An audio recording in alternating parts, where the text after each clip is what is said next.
戀流，常在眼角中，笑語中滲透。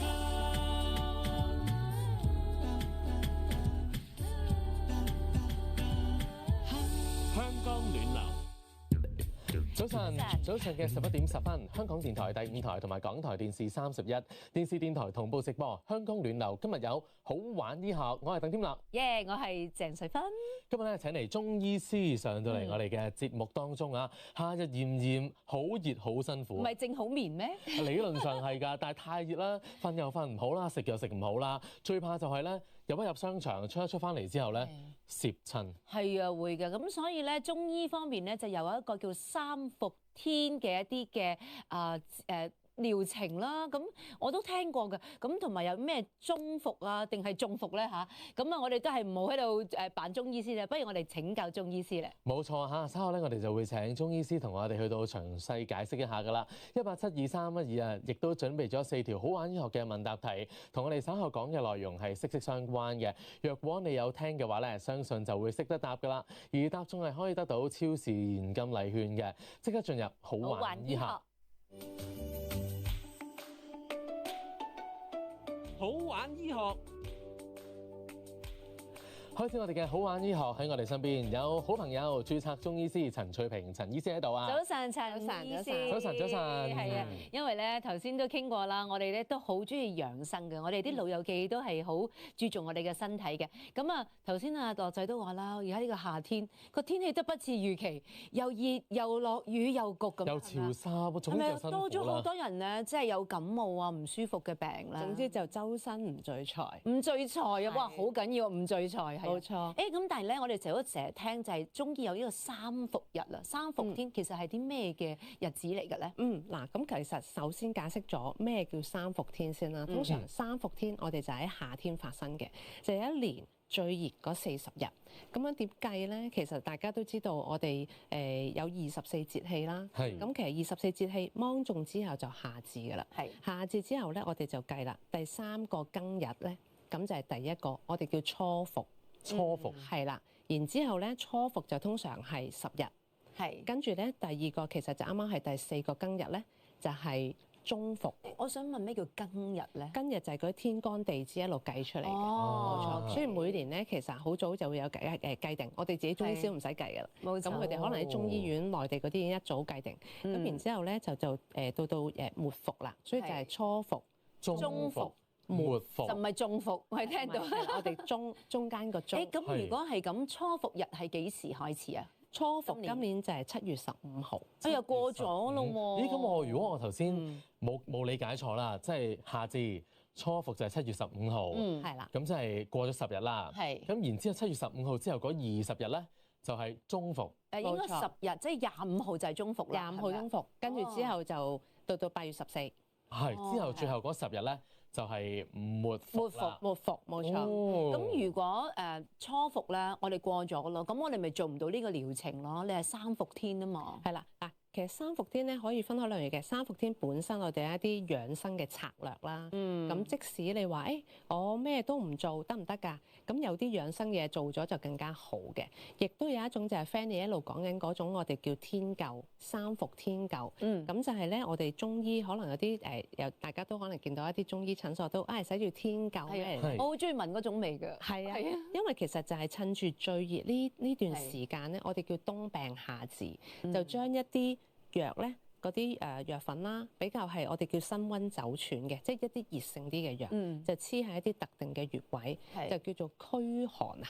將一啲譬如有時鼻敏感嘅人士，其實好啱做天灸，或者身體虛弱嘅人士啦。咁佢黐咗可能黐個零鐘啦咁樣。咁其實咧，尤其是鼻敏感人士做呢啲咁嘅三伏天灸係好有效嘅。咁即係話而家已經開始咗初伏㗎啦。開始咗初伏，即係可以貼㗎啦，係咪？係已經過咗個貼嘅期定，抑或而家都仲係都補到少少都可以嘅。即係你話我做唔晒三伏，我得有啲時間我淨係做到中伏同末伏，其實都冇乜所謂嘅。咁如果你話貼嗰個天灸咧，係要貼幾多日㗎？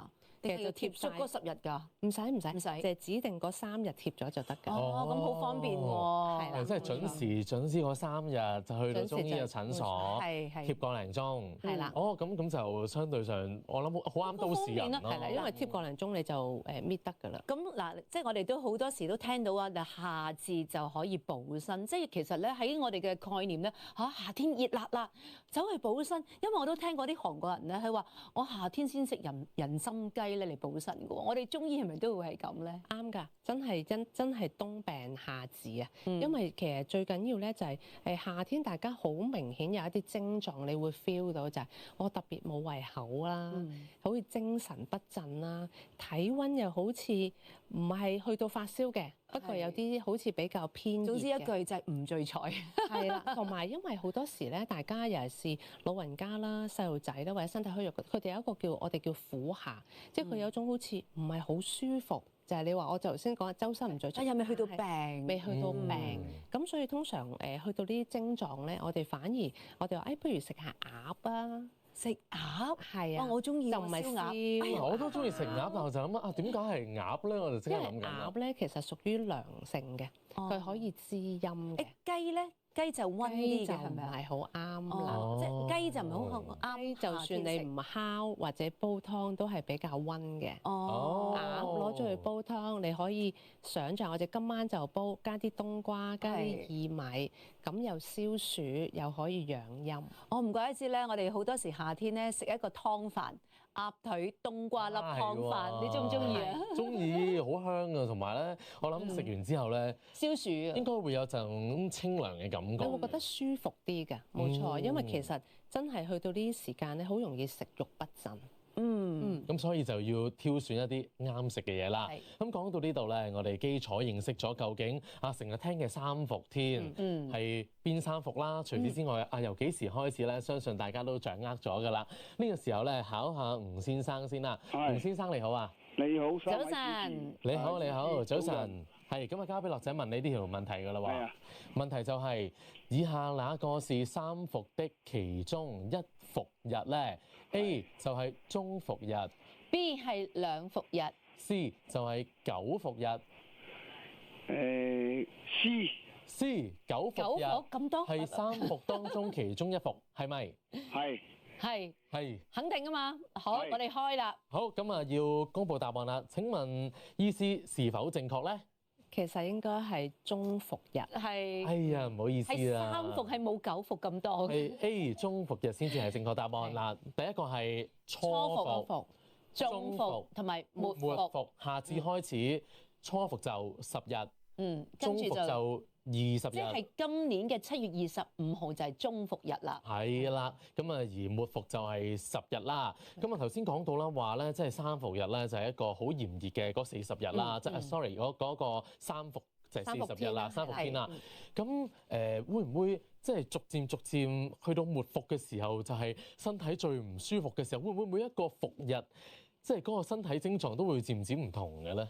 其實因為咧，你去到末伏嘅時候已經係立秋咗㗎啦。今年係8月7號就立秋。咁早？係啦，咁所以咧其實係會舒服啲嘅。咁所以咧其實喺內地咧，譬如北方人咧，佢哋就話初伏啦，即係頭伏，佢哋就食餃子嘅。佢哋認為餃子可以開胃。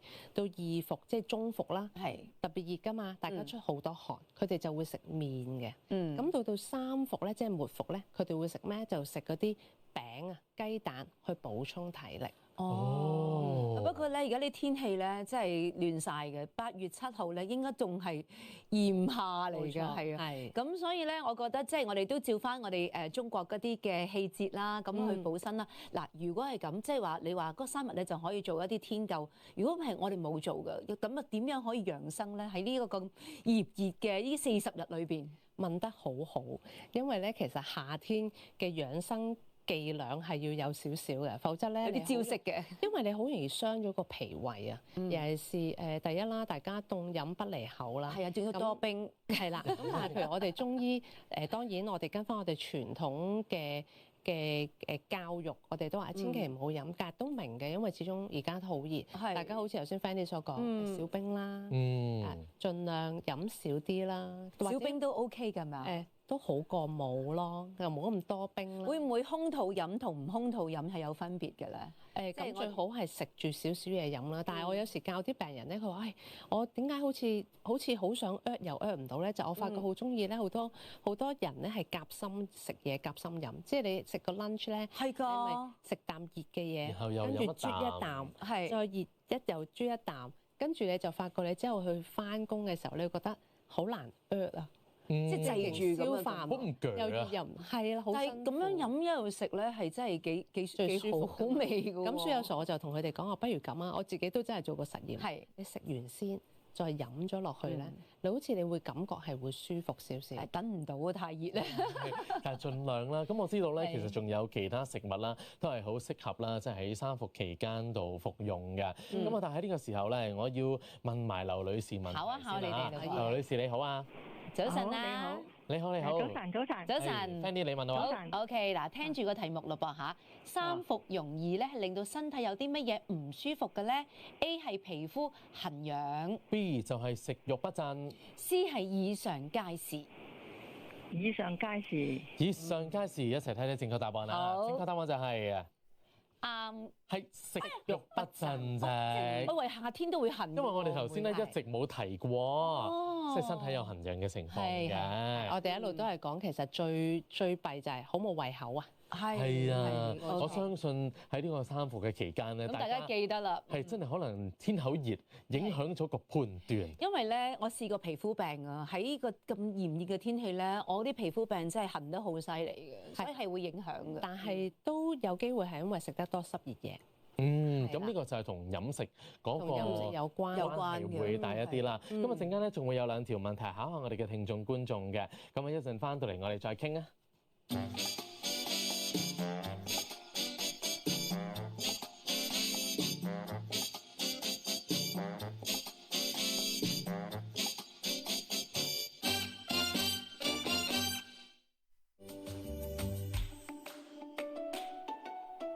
好玩醫學，翻嚟好玩醫學，有鄧添立，有鄭瑞芬，仲有註冊中醫師陳翠萍中醫師喺度啊。Hello，早晨。你好，你好，你好頭先咧我哋話我夏天咧特別痕啊啲皮膚，咁啊阿醫師就話你啊食好多濕嘅嘢係咪？咁啊我食咗濕嘅嘢，我可唔可以食翻啲去濕嘅嘢？係能唔能夠去到對沖平返嘅咧？衡翻咁樣得唔得都啊？好嘅，其實因為夏天你要消暑啊嘛，好、多時咧我哋就會話：，你不如煲下啲綠豆啊、赤小豆啊。其實呢兩個其實我自己個人覺得夏天真係最好嘅豆豆嚟嘅。當然痛風嘅人士就唔係好啱啦。咁同埋可以食少少西瓜啊、冬瓜啊咁樣。咁但係雖然你話，我講呢啲都係一啲蔬菜類、植物類，但我都想提醒下嘅，即係夏天嘅飲食注意。第一咧就係你唔好因為天氣太熱啦，我每一日淨係食蔬果同水果，日日都食西瓜，係啦，咁就得啦。我正餐唔食啦，咁我容易營養不良啦。要係啦均衡飲食啦，均衡飲食好緊要。第二咧就係、我諗住我日頭出街我都出晒汗啦，咁我就長期喺個冷氣空間嗰度，咁我唔出汗咪威威咯，OK 咯，但係都唔得嘅。同埋唔飲水啊，係啦，咁要有少少通風，同埋咧亦都唔好喺夏天咧過度鍛鍊啊！即係有啲就喂正，我出開汗，係我再爆汗咁樣啦係要燒脂，燒脂。係咁但係問題你過度出汗，其實中醫嚟講，我哋都話傷到個心氣啊！哦，你好大嘅消耗啊。淨係夏天唔好過度出汗，咁任何日子咧，有冇冬天會好啲㗎？我哋中醫就講中庸之道，哦，即係微汗就好啦。係，所以頭先聽咧，你就會發覺其實所有嘢咧，即係中醫師嘅角度就係攞個平衡，係啊唔係唔俾你食，但係你要識得點樣去到中和法，唔係唔做運動喎，但係你又唔可以過涼，但係你又唔可以太涼喎，因為你太涼你又唔得㗎喎。但係我有個問題啊，頭先因為咧特別提到有啲食物咧就係話啊夏天消暑，講到有綠豆啊、赤小豆啊、鴨啦，咁其實咧好多時候中醫師唔講啦。即係我哋唔知啊，例如我哋就咁講鴨肉，我哋都唔知消暑。咁一般好似我哋即係普羅大眾咁多食物擺喺面前，我哋自己識唔識點樣去即係就咁分邊啲係邊個涼啊，邊個熱啊，邊個溫啊？有冇啲方法可以即係自己都識少少嘅咧？有嘅，夏天最好就食苦味嘅嘢，苦味嘅涼瓜係啦，苦瓜啦，嗯蕎麥啦，或者你話我完全唔識，你食一啲養心嘅嘢，紅色嘅嘢就養心，養心即係紅棗，養個心，番茄啦，酸嘅喎番茄，係啊，但係佢可以入心嘛，咁你就好舒服㗎啦。我中意食甜嘢，咁應該幾時食咧？甜嘢其咩實天氣好啊甜嘢就算甘味甘啦就屬脾胃嘅，係就入肚。咁所以你去到呢啲日子其實都啱嘅，係啦即係可以甜但係甜酸酸都得嘅。係啦，唔使太甜㗎啦。我都會嘅，我都會嘅。所以即係若果自己唔太識分，就可以憑顏色同埋嗰個味啊，味係啦，譬如夏天就苦味啦，哦，夏天就係苦味，苦味就入心。要睇顏色啊冇錯嚇！好，呢個時候咧喺電話旁邊咧又有聽眾已經係接通咗㗎啦，聽咗曾女士電話先啦。曾女士你好啊，係啊，你好啊，你好早晨啊，咁多位，早你好，早晨晨。嗱，聽清楚問題啦喎。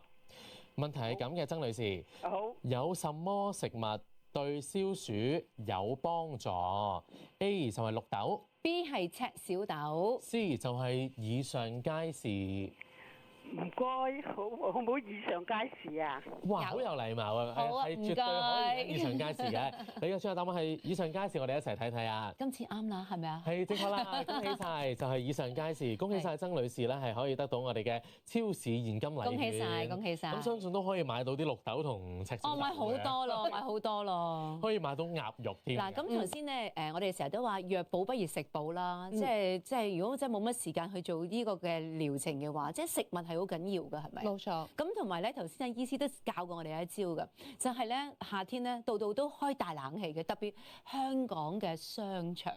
有時我都好怕㗎，哇出邊熱辣辣，一推開個門，哇會唔會病㗎咁凍？我哋有啲咩嘅方法可以即係抗衡翻呢一個咁嘅情況咧？其實咧呢個我哋亦都有時我哋叫空調病啊，因為嗱第一啦，香港嘅商場真係冷氣同出邊個溫差好大，可能你出邊好焗好熱，跟住咧推個門入商場覺得哇爭咁遠嘅，咁好多時你會發覺咧，之後明明我喺出邊冇乜事嘅，冇乜病，你好似依家入到好似頭暈腦脹，我時就教啲病人，我話咦，不如咁啊，你推門嗰下，你閉一閉氣，閉一兩秒。係，因為你其實咧推嗰下嗰個溫差好大啊，嗰個氣流嗰個流動咧，令到你比較辛苦。你話我長者喎，我又辛苦咁點？有時長者咧，我哋有嗰啲叫長者香水，大家知大家知嘅，有啲花味嘅，係啦，有啲嚇比較醒神嘅，有啲薄荷味嘅，係。咁嗰啲其實咧，你見好多長者就已經好叻，佢哋就會搽喺佢個鼻度咧。咁佢出入由冷到熱，熱到冷咧，佢哋受到嗰種容易感染或者中暑嘅機會係低咗嘅。哦，即係擋一擋先，同埋佢會唔會有少少薄荷味咧，令到你感覺咧涼咗啲，即係適應咗少少個溫差。同埋都會嘅，同埋出入嘅時候，雖然你話我已經出到好大汗嗱，第一有汗，我真係想提醒大家，你唔好諗住就等由佢攤乾嗱，同埋你件衫其實已經有陣汗濕㗎啦，你再倒攝翻咧，好易病。成日話攝親啊嘛，其實你件衫濕晒，俾啲汗濕咗啦。係咪應該抹乾咗佢先？喺條街好難抹嘅。咁啊係，有時夏天一係你就帶多件後備 T 恤，同埋第二咧都雖然你話我好熱喎，都唔該大家帶件薄披肩仔，一入凍嘅地方咧遮，因為你其實好易想像你好熱嘅時候，你啲毛孔開晒，咁你一入去咧就打開晒喺度吸晒啲冷氣啊、涼氣啊，所以你遮佢，跟住慢慢降溫咧，呢個係比較養生嘅。係女士們通常都會帶件披肩或者一件外套嘅，男仔會唔會咧？你唔怕㗎？就少啲，但係咧，我覺得好好提醒就係帶多件 T 恤，咁放喺背囊啦。咁可能而家打工仔啦，出去食完 lunch，即係其實你行翻公司咧，即係已經濕晒㗎啦。冇錯。同埋有啲咧翻 office 嘅咧，啲男士啊着西裝嗰件西裝裏邊係濕晒㗎。係啊，好辛苦啊，係。聽完陳醫師講之後，唔知會唔會下次經過商場啊，見到個入去咧喺度搽翻啲嘢，閉氣，全部一齊閉氣先至入去啊！一兩秒啫，一兩秒啫，大家唔使太擔心啊。咁咧亦都有一個講法嘅，就係咁熱嘅天氣，有人飲凍嘢啦，有人就涼冷氣啦，又有人就話沖凍水涼。咁沖凍水涼其實好唔好嘅咧？對於中醫師嚟講，其實沖凍水涼唔係唔好，但係通常你沖得凍水涼，一定係你嗰下個人温度好高嘅時候，哇！我想即刻炸個凍水落去，真係好爽㗎喎。係咁係最傷嘅。嚇最傷，咁樣係最傷。係咯，早兩日仲試過添。係啊，哦，即係你話我係一個即係個身體比較正常温度，你沖過即係涼完冷氣先去沖。但又未至於，但係你唔好個人好滾嘅時候，你走去沖個凍水，你諗下你個血管都唔得啦。你啱啱嗰頭擴張，突然間一下着一下。佢咪收縮，其實對個身體係唔好嘅。咁你同我你咁樣講，同我哋好熱飲凍嘢，其實都係一樣，異曲同工。哦，只不過一個就係可能喺外在咁樣入到你身體當中，一個就係你直接入到去你嘅五臟六腑。所以其實好容易嘅嗰個嗱，你話唔係喎，我好後生仔，我身體相當好嘅，咁呢啲。都有機會去覺得我冇事啊，一次半次啫。我哋都聽過有啲後生仔，我哋都明嘅。但係有時始終我哋要接受自己會退化嘅，係啦。呢個亦都同頭先 Fanny 有同我講，我去到咁嘅年紀，我仲沖緊凍水涼，游緊冬泳啊，係。我哋都好多時都同老友記啦，或者其他人士講就話都要注意嘅。我哋要接受自己人體係真係會退化嘅。去到某啲年紀，譬如咧，我仍然。譬如阿聰，雖然阿來而家係一個幸福男士，係啦，但係年青力壯，可以冇咁凍咯個水，涼水啲咯，咁一樣可以解暑。不過你放心啊，而家咁熱咧，開啲水出嚟都係暖嘅。我想問一樣咧，即係好多年青人都係唔會好養生啦，啲飲凍嘢啊，會唔會累積獎金㗎？即係你後生就唔怕啫，就因為你後生做咗咁多呢啲嘢，令到你到年長嘅時候退化快咗，身體差咗咧。你呢條問題問得好好啊！我都成日聽啲年青患者嚟到我哋同我使乜驚啫？我咁後生，我後生啊嘛，我後生我可以日日飲酒食煙捱夜，咁但係真係要還㗎。係啦，最好就係平均地咯，即係你頭先飛問飲得酒，飲酒盡量就唔好啦。但係你話有時我純粹社交飲少少開心下，老實講我個人就唔係太反對嘅。但係我最強調係大家要中庸之道咯，你唔好一下。其實每個人都有個容量，你唔好一早用個 quota 嘅，係真係唔好話一飲太多啊！好，呢個時候咧，我哋聽多最後一位嘅聽眾電話先啦。問埋我哋呢一條嘅好玩醫學問答題啊！有馮女士喺電話旁邊，早晨，你好啊，早晨，早晨，係早晨，你好，係呢條問題考你啦喎，聽住嘞噃，喺炎炎夏日之下咧，生活中咧有啲乜嘢應該要避忌嘅咧？ A 就係冷食不離手，B 係沖凍水涼，而 C 就係以上皆是。冷食不離手，係啦，禁忌嘅。係冷食不離手係應該避諱啊。B 就係沖凍水涼，C 係以上皆是。你嘅最後答案係 A、B、C 邊個？A、B、C 係揀邊個？以上都皆是咧。哦，以上皆是。好，咁我哋一齊睇睇正確答案啦喎。冇錯啦，就係以上皆是。除咗凍食不離手咧，呢一個要避忌之外，頭先都講到啦，沖凍水涼都係唔好啊。係盡量啦。溫水啦。我見到好多老友記咧，甚至阿樂仔咧都有時會沖下凍水涼。係，但係記住常溫比較好一啲。係，冇錯。一陣翻到嚟咧，我哋仲會有一啲問題想請教陳醫師嘅，不過就玩咗極速15秒先啦。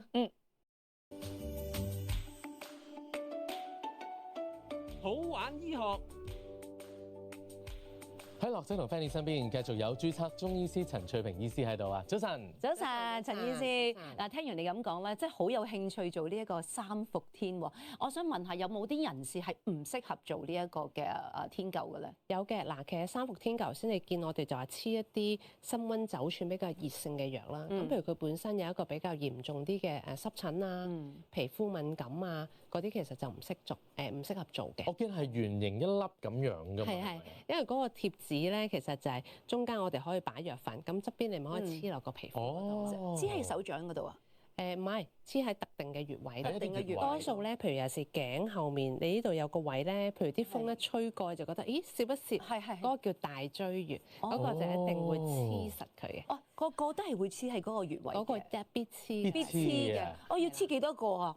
其實多數係黐喺背脊嘅。係啦，黐大概背脊大概7粒度啦。哦，咁如果真係要沖涼咁點樣啊？唔使你1個鐘頭之後搣個幾鐘咗佢㗎啦。搣得㗎啦嘛哇，。真係好方便喎，唔使黐一日喎。唔使係個零鐘，你話誒唔係喎，我第一次黐我驚我皮膚敏感皮膚痕，咁咪係早少少搣咯，係就唔使咁介。有啲咧就，但係我要提醒咧，有啲我哋試過有啲病人咧就話，我諗住黐耐啲着數，係嘅係嘅係嘅。多啲係啦，跟住就黐到起咗泡泡啦。哎呀，嗱，本身咧聽翻阿醫師嘅方法，天灸咧係叫發泡灸嘅。嗯喺傳統嚟講咧，就應該係黐到佢有少少微興，然之後咧出好似少少水泡咧，咁都可以嘅。都可以嘅。咁但係咧，始終我諗香港嘅病人咧，未必咁接受到去到發泡唔嘅。舒服咯，亦如果都唔舒有水泡，同埋你好似有少少損嘅感覺。咁我哋就係通常就話不如建議啦，個半鐘頭好啦。我都真係試過有病人咧，就係黐咗3-4個鐘。係有2個 case，有幾個 case，有啲就話諗住黐耐啲正啲，有一啲咧就話唔記得。咁跟住咧嗰個控咧可以陪佢成年㗎，哎呀哇咁犀利㗎真係失策啊，因為灼到嘛。但係我想問下嗰啲藥粉咧，係咪即係黐咗落去會興興地？嗰個鐘係會唔會真係有一種行氣活血嘅感覺㗎咧？覺得熱我覺㗎。得如果咁樣諗都幾舒服㗎喎，舒服輕輕地嘅，但係咁啊，你要想象下，譬如夏天最熱嗰幾日，你係身水身汗入嚟診室啦，啊係喎其實你已經係毛孔擴張晒，係有汗，所以其實反而我哋仲會加少少，有時加少膠紙咧，同你黐實啲，因為你會甩㗎。哦，因為有汗水。係啊我想問下咧，即係如果咁好咧，小朋友都適唔適合做㗎？即係有冇話年紀係最唔適合做，或者我哋係都有小朋友小朋友嚟做㗎。幾多歲啊？其最細實1有幾多歲歲以上都做都可以得做㗎啦可以哦即係咁咪黐短啲、黐少啲啦，黐短啲時間，細粒啲，細粒啲、黐少啲都有用㗎。係我自己啲小朋友都係好細個就年年都走去同佢黐啦。哦，好喎，係我諗好即係原來係即係由細到年長，即係任何年齡，除非你話頭先有啲皮膚病嘅孕朋友婦就唔黐得啦孕婦 OK 唔適合啫。咁呢一個都係即係都又方便啦，個零鐘嚇。但係當然我都會提下啦，最好就諮詢下中醫師佢適唔適合黐啦。明白明白明係咪？白，但係同埋係咪都唔好話黐完之後就覺得好似天下無敵啦？就亂食嘢啦。都係要繼續保持生活講得好即係健康嘅。啱啊，係啦，即係你要繼續，即係唔好恃住，我做咗一啲養生嘢就可以唔養生啦但係呢個人嘅心態嚟講，我食咗啲敏感藥，我就可以係咁食嘢㗎啦。都係嘅。咁所以就係中庸之道啦，要記得啦。因為養生係長期嘅一個嘅即係點樣講咧？即係唔係短暫嘅。長期作戰啊！係啊，其實我又未必形容作對，我只不過覺得係一個綜合性嘅，嗯係啦，即係你我有時都想提下啦，有啲人有啲人士咧，有啲病人或者市民咧，就中意喺網上啊，而家網絡世界比較發達，佢哋會不停咁樣好多 search 資訊養生啊係資訊啊，但係其實有啲未必係醫師或者正式嘅醫療嘅分享，嗰啲自己要識辨別咯。同埋未必係啱你嘅體質咯。同埋唔好過度啊！即係我發覺好多病人咧就係，哇呢個好，呢個原來係最 good 嘅，佢就不停重複做咧，其實反而會有反效果咯。就等同於嗰個天灸貼紙咁啦。好啊，於是乎就貼幾個鐘。係啊，係啊，咁但係其實就真係爆水泡啦。即係夠就夠㗎啦嘛。夠就夠啦，冇錯啦。 1872312，如果你心目中咧都有啲疑問想請教陳醫師嘅話咧，快啲打電話嚟啦，因為知道咧稍後咧將會接通一個電話啦。咁啊聽完聽眾嘅來電之後咧，我哋仲會有一啲穴位嘅按摩啦，同埋湯水嘅分享嘅。咁我哋一陣翻到嚟最後一節再傾啊。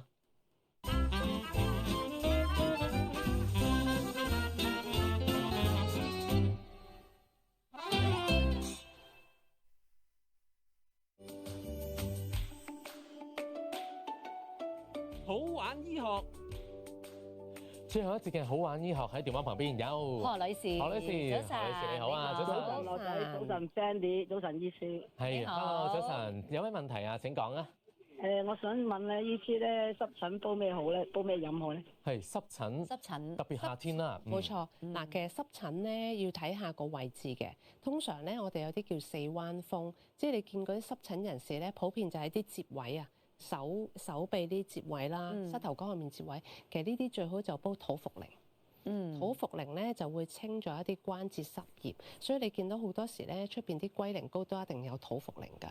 咁你可以譬如刀下啲土茯苓啊、薏米啊、赤小豆啊，其實呢啲已經可以清熱解毒咯。係你自己飲啊，定係幫朋友問啊？親家。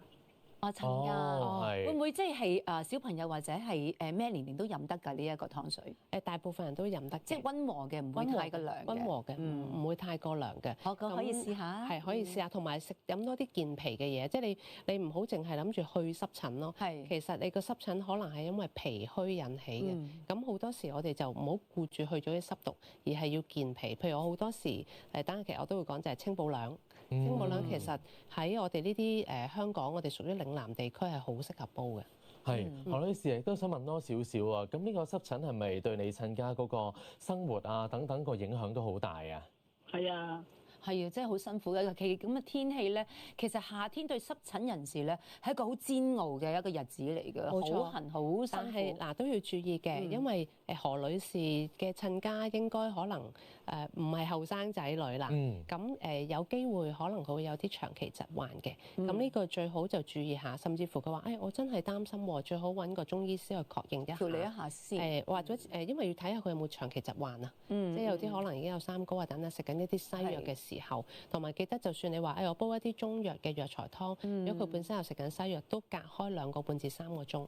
咁要留意下啦。係啊，得到意見之後咧，都記住一定要去到諮詢翻醫師嘅意見啦，同埋定期要有一個檢查同覆診啊嚇。係，多謝晒你嘅電話。咁一陣咧，我哋若果有聽眾打電話嚟嘅話咧，咁啊繼續會接聽你哋嘅來電嘅電話號碼係1872312。冇錯，1872312。咁我頭先咧講到話會有一啲穴位按摩嘅分享啦。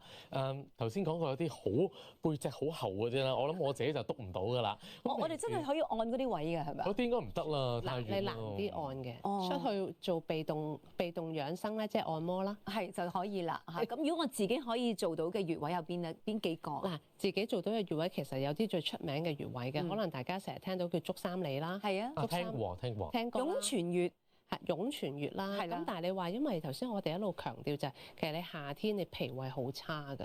咁所以其實我哋喺個腳側邊咧，外圍咧有一個叫足三里嘅穴位。如果唔識，其實可以上網揾。係。咁足三里個位呢個穴位咧，可以健脾胃啊，對脾胃。係咪左右腳都要做？左右腳都有嘅，係啦。喺個膝頭哥對落大概3至4寸，一路按落，你會覺得酸酸軟軟嘅。係啦，呢個位又好好啦。係。仲有一個位其實好冤嘅，都可以教下叫陰陵泉。你嗰個位難揾啲，我就咁坐喺度。你做一隻盤腿啊！係，你做啊，交俾樂仔。摺起咗嘅，咁摺起咗呢度有個凹位咧，你摸落去係又冤又痛㗎。啱啱嗰條摺位嗰度，係啊，叫陰咩啊？陰陵泉，泉水個泉。要咁樣撳幾耐啊？你可以按可能30-40下，其實呢個都係可以對脾胃啊、化濕啊嗰啲都好好。即係脾胃唔好嘅時候先撳下足三里，再撳下呢個，再盤腿，係啊，撳下呢個陰陵泉。陰陵泉，譬如翻辦公室開會嗰啲，咁你喺張台下面聽住，咪順便養下生。好正喎呢一個係啦。咁我成日聽人話撳湧泉穴好有咩好啊？湧泉穴其實對即係喺個腳板底有個凹位嗰度，咁咪凹咗入去啦。咁其實有2個養生，有時咧我會叫啲病人嘅市面上有啲腳貼㗎。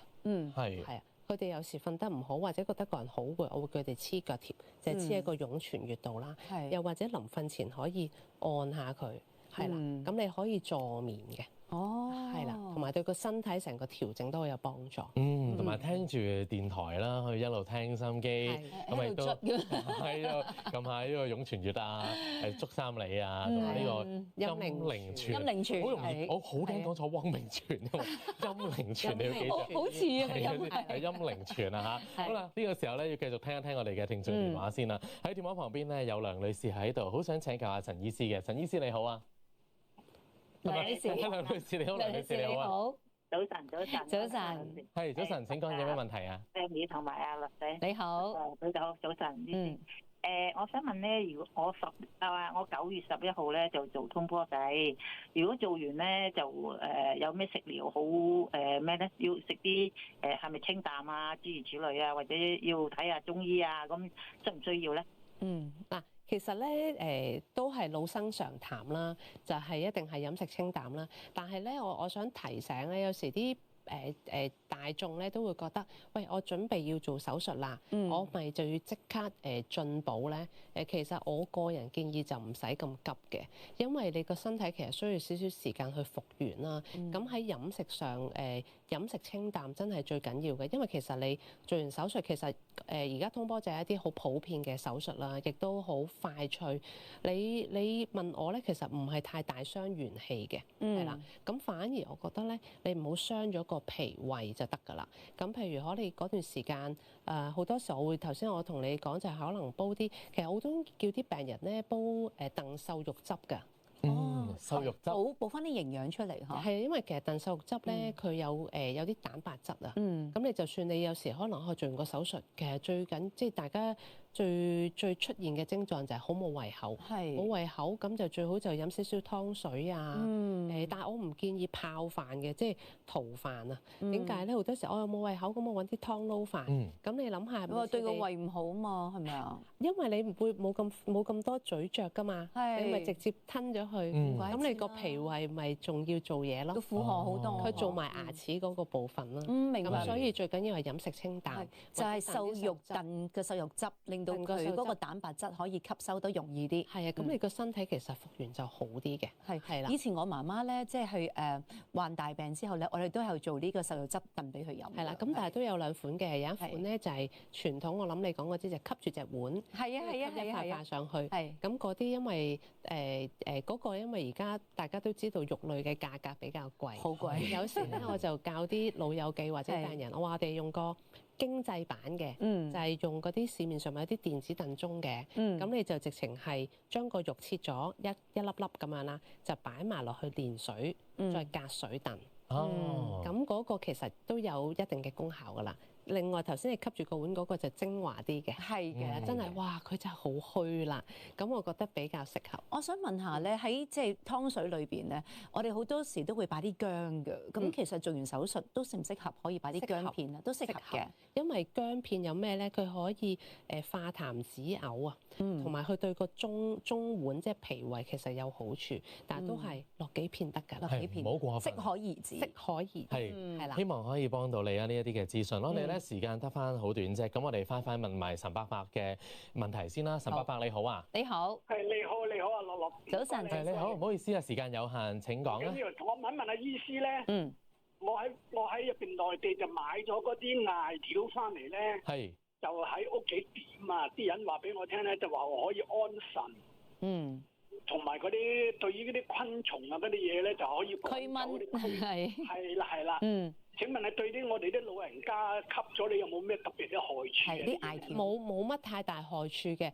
不過唔使全日都燒住咯，即係一日裡面可能你燒一次，燒咗一堆嗰啲艾絨咧，燒完就算啦。咁亦都唔使過分擔心吸入咗可能會對身體有一啲。你唔係攞嚟聞，你攞遠啲就得。係擺遠啲，因為都係天然嘅一啲天然嘅，但係你唔好攞埋嚟喺度吸咯。係多謝晒岑伯伯你嘅電話嚇，你都尾聲㗎啦。特別我哋花少少時間啦，講一講清補涼啦，因為你話呢個嶺南地區咧真係好適合我哋嘅。咁我哋得翻分零鐘時間，我哋講講啦。嗱，清補涼咧其實就係因為好多時有時啲病人問我哋，喂，涼唔涼㗎？醫師，其實清補涼係個名叫清補涼，但係一啲都唔涼嘅，同埋入邊其實全部都係一啲健脾嘅素材啦，啲食療啦，一啲淮山啊、豉實啊嗰啲咁樣啦。咁其實除咗呢個清補涼，我用埋呢幾十秒介紹多一個咧，而家呢個最啱飲嘅湯叫三豆湯，大家記住就得啦。三豆係紅綠黑，但係紅綠黑好易記嘅啫。紅就係赤小豆，唔係紅豆。跟住綠豆同埋黑豆，記住而家三伏天，我哋今日講三伏，最重要係飲三豆湯，紅綠黑、赤小豆、綠豆、黑豆。同平時煲糖水差唔多份量得㗎啦，加幾片甘草，加片陳皮，係最綠豆清熱解毒，赤小豆利水消腫，黑豆仲可以益補血。同埋可以益腎，其實仲有啲解毒嘅。咁所以呢個天氣飲三豆湯，飲晒過咗個三伏天，到秋天再飲其他。係咪連啲豆都食埋佢最好啊？都唔使啊，但係飲嗰個咧就好。我而家係記得每年呢啲三伏天基本上我個個禮拜都會飲，一個禮拜可以飲2至3次都冇問題。但係痛風人士或者對豆類唔 OK 嗰啲就唔 OK 嘅啫。即係當水飲啊，就非常之好。糖水咯，你當可以落少少冰糖，唔落都得。如果糖尿病咪唔好落咯。係可能食完飯之後就飲一飲，同埋隔日咯，即係你哋飲到悶咯，咪飲下清補涼。但係我咁樣聽呢一個組合咧，好好飲啊！好消暑啊！同埋係好啱，呢個一個好好嘅古方嚟嘅，喺呢個天氣係最好。好好啊！陳醫師咧成日教我哋啲經濟嘅配方，養生咧可以好廉價嘅啫，唔使好貴嘅。即係都覺得清補涼好飲啊嘛。係啊係。好啊，嚟到節目嘅尾聲啦，多謝晒陳醫師今日嚟到，下次再傾。多謝晒，拜拜。香港聯流嘅視像直播即將結束，稍後可以喺香港電台網上廣播站視像重溫。請繼續收聽 AM783香港電台第5台香港聯流嘅電台直播。